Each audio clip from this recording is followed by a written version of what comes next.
Hello, marhaba bikoum, bonjour à tous. Bienvenue dans ma série de vidéos consacrées aux livres. Aujourd'hui, je vais faire cette vidéo, mais pas sur le livre bibliothèque qui est consacré aux livres autour de l'Algérie, mais c'est un livre un peu plus général, donc pas spécialement de l'Algérie, mais qui concerne l'actualité ou bien le débat public algérien. Donc voilà, je vais faire comme ça de temps en temps des vidéos sur des livres que je considère comme des grands classiques que chacun de nous ait au moins une fois lu dans sa vie. Donc aujourd'hui, je vais vous parler de ce livre. Il s'appelle Sacré versus sécularisation, religion et politique dans le monde. Et un livre écrit par Pippa Norris et Roland Inglehart. Donc voilà, c'est un livre qui a été édité aux États-Unis, qui a été traduit en français et que je trouve l'un des livres les plus intéressants à lire en matière ou bien sur le sujet de la sécularisation. Donc je vais vous parler de ce livre aujourd'hui.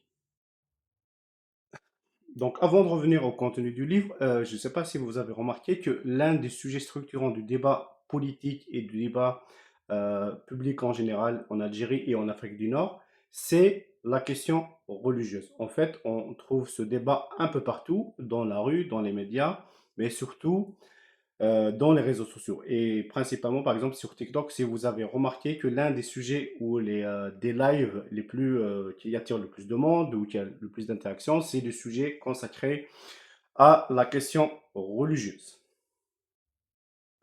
On a tous constaté que dans ce genre de débat, tout le monde donne son avis et chacun a une position, même si rarement que les personnes s'appuient sur des bases solides. Mais tout le monde a droit d'y participer et donner son avis sur un sujet considéré comme étant structurant du débat public et du débat sociétal en Afrique du Nord. Donc, la question qu'on peut se poser, c'est pourquoi ce regain de la religiosité en général en Afrique du Nord et en Algérie particulièrement, pourquoi le débat sur la religion revient incessamment dans le débat public. Donc, c'est pour ça que je pense qu'il faut s'y intéresser, mais pas juste avec de simples opinions, mais en s'appuyant sur des livres sérieux, des analyses reconnues et des données concrètes. D'où la présentation de ce livre aujourd'hui.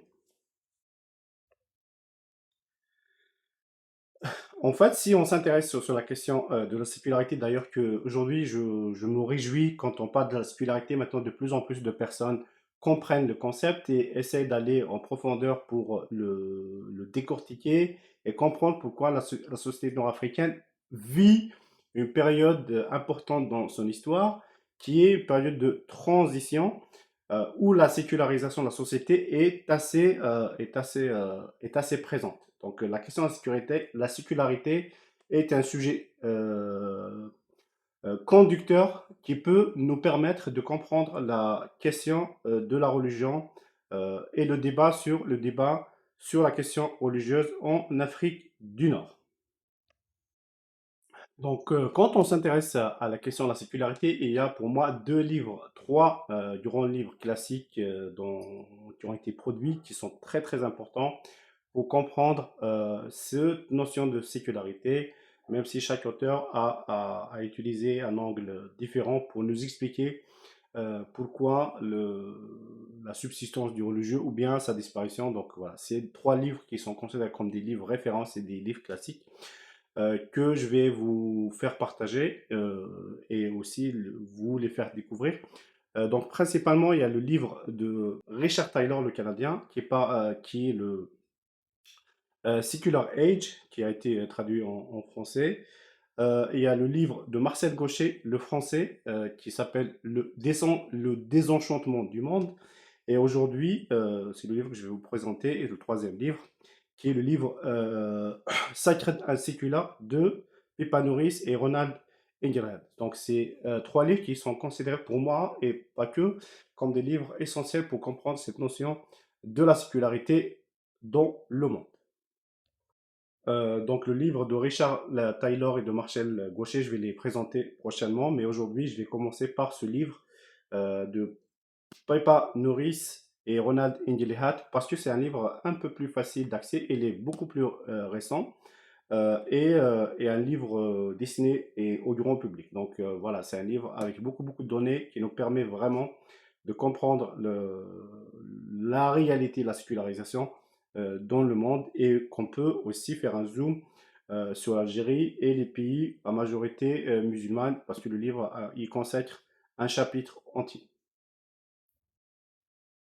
Donc le fil conducteur de ce livre est une question que les deux auteurs se posent, qui est une question simple, mais en soi, elle est révolutionnaire. En fait, la religion ne disparaît pas avec la modernité. Donc, parce qu'il y a beaucoup d'auteurs, surtout au début du 20e siècle, qui ont prédit, surtout avec la révolution industrielle, avec l'industrialisation et euh, la modernité qui s'installait, ils ont tous prédit que avec ce progrès technique et ce progrès politique, la religion allait disparaître dans quelques temps. Donc, un siècle après, on se rend compte que le phénomène religieux n'a pas disparu, il subsiste, même il est accentué aussi dans certains pays et principalement dans les pays où la pratique religieuse a diminué. Par exemple, les États-Unis, c'est l'un des contenus les plus intéressants à lire. Ben, les auteurs ont constaté que aux États-Unis, qui est un pays quand même qui est complètement dans la modernité politique, qui a des institutions stables, une démocratie assez rodée, mais la réalité fait que le phénomène religieux n'a pas disparu. Bah, au contraire, il y a beaucoup de nouvelles religions qui naissent aux États-Unis et la pratique et la ferveur religieuse est assez accentuée, compris surtout chez les évangélistes. Et donc, c'est pour ça que alors que par exemple le déclin religieux est constaté et il est réel en Europe. Donc c'est ce constat qui a poussé les deux auteurs à faire un travail assez lent, sur 20 ans, pour recueillir des données, à les analyser et nous donner des conclusions sur lesquelles on a des pistes de réponse pourquoi le phénomène ou bien le fait religieux ne disparaît pas et il continue à subsister, y compris dans les sociétés qui sont complètement rentrées dans la modernité. Donc l'idée centrale des deux auteurs, c'est que ce n'est pas la modernité qui fait reculer le fait religieux, mais c'est le sentiment de sécurité. C'est la conclusion un peu de ces travaux. En fait, les deux auteurs parlent de sécurité existentielle, c'est-à-dire quand une société est stable avec un bon système de santé, un état protecteur, peu de risques au quotidien, en fait, les gens se sentent moins dans le besoin de religion. Donc, c'est le sentiment de sécurité en général qui fait que la religion ou la pratique religieuse recule dans une société. Mais au contraire, à chaque fois qu'il y a des incertitudes, de l'instabilité et des difficultés économiques, la religion reste forte, voire elle revient avec intensité. Donc voilà, un peu globalement, c'est l'idée centrale et c'est le fil conducteur des travaux des deux auteurs. Donc un peu une forme de conclusion. Donc la vraie question, c'est que c'est pas la modernité qui fait qu'il y a moins de religion, mais la sécurité ou l'insécurité, ou bien c'est la sécurité qui fait moins de religion, ou bien c'est l'insécurité qui fait plus de religiosité. En fait, c'est pour ça que dans le monde d'aujourd'hui, on voit des différences énormes entre certaines sociétés très sécularisées et d'autres profondément religieuses. Donc, le phénomène religieux, c'est la conclusion générale du livre, ne va pas disparaître parce que les raisons pour lesquelles la religion existe, principalement sur la question de la sécurité, continuent à traverser nos sociétés, surtout dans les grandes phases de crise économique, qui fait que le phénomène religieux, elle s'adapte et répond à des besoins et surtout dépend d'un certain nombre de conditions de vie. C'est pour ça que la religion est comment dire, est un fait social qui aide les personnes à vivre et à traverser des phases comme ça de crise.